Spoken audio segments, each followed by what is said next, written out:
Beneath the sleeping meadow where crickets hummed in secret choruses, a tiny voice once scoffed at the heavens. Stars, the mole snorted, sweeping soil behind him. Little cold sparks that pretend to matter. He dug deeper, proud of the darkness he called home, certain that anything beyond his tunnels was just decoration. Above him, the night sky glittered, indifferent, ancient, radiant. But the mole never looked up. Why would he? Darkness was all he needed. Safe. Familiar. His world was mud and root, earth and shadow. Light only exposed something he didn't want to confront. How very small he truly was. Yet one evening, while reshaping his burrow, he climbed nearer the surface than usual. A breeze brushed his whiskers. He peeked out and froze. The stars weren't tiny at all. They were enormous oceans of fire hung far away, pulsing with colors he could barely comprehend. He blinked. The sight made him dizzy. Then he sneered, shoving dirt back over the hole. "Pointless," he muttered. "I'm fine down here. Light has nothing to offer me." Days passed, nights too. One afternoon, heavy rain soaked the meadow. Water seeped into the tunnels. The mole panicked, burrowing blindly, scraping for escape. But every tunnel collapsed behind him. Mud filled the air. Soil pressed tight. His lungs strained.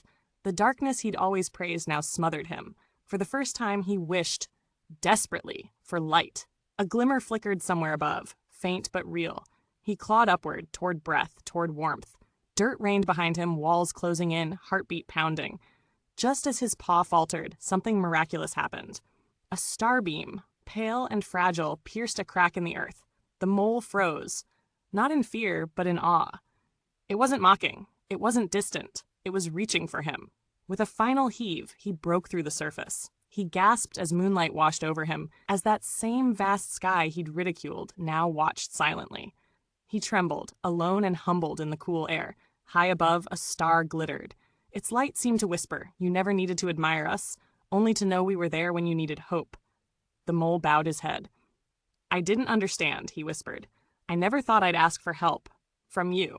He stayed there for a long time, letting the night sky shine on his fur, feeling small, but wonderfully so. Because in that smallness, there was room for wonder, for gratitude. Beneath soil or under stars, he realized, the world was larger than his tunnels, larger than his pride. And sometimes the things we mock are the very ones that save us. If you enjoyed this story, please like, share, and subscribe to help the channel grow.